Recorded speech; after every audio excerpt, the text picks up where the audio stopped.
Today I'm going to continue using my limited fighting game knowledge to build the perfect My Hero Academia fighting game. So let's not waste any time and get right into this explosive Bakugo episode.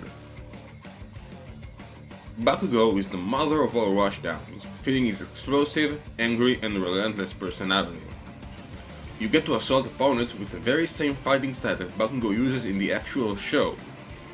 He should also have great control over his movements, being able to approach opponents and get away from them very fast, since controlling his momentum is the defining trait of Bakugo's fighting style. Bakugo's moves include Explosive Speed Turbo, excellent 8-directional movement options that allow him to approach opponents, stop and get away from them very fast. Can be chained to approach opponents from any direction, but doesn't allow him to float in the air. Stun Grenade, a special that stuns the opponent to allow you to close the distance, that can be used in the air or on the ground. AP Machine Gun, a special that's a series of weak projectiles, mostly for opening up opponents so you can get closer. Grabs, aerial and grounded grabs, based on the various grabs he did in the show. Super, Grenadier Bracer, a long-range super that's pretty much a full-screen beam, except he does more damage the closer the opponent is, so you're incentivized to use it up close despite its range. Ultimate, Hauser Impact, turns Bakugo into a spinning horizontal tornado of death that tanks projectiles and approaches the opponent for a final blow. Bakugo also has a mechanic called Explosive Sweat, where he sweats more and more with every explosion he uses, making his explosions gradually grow stronger, but also deal gradually bigger self-damage.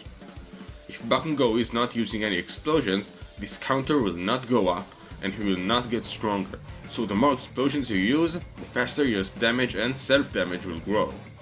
Once Bakugo hits maximum explosion strength and maximum self-damage, his body gains a glowing effect as he enters full body mode, causing him to send out explosions from his entire body. This causes no change to his hurt boxes, but does cause his explosions and their self-damage to leap in strength. This mode is Bakugo at his best, and as such, players will want to reach it as soon as possible, incentivizing them to attack as much as possible, to reach it as fast as possible. This makes Bakugo's playstyle even more aggressive, like Bakugo himself in the show. Bakugo's full body mode is made easier to reach with his final mechanic, Cluster.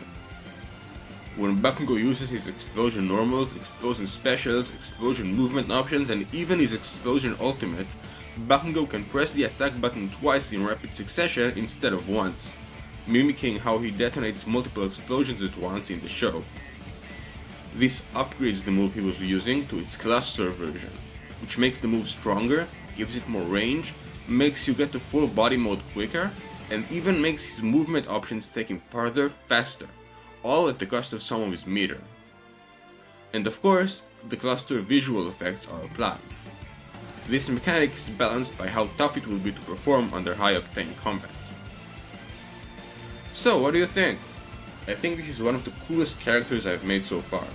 Let me know who you want me to do next. Also, don't forget to check out my webcomic Cyberspace Daredevils on Webtoon. And until next time, thank you for watching.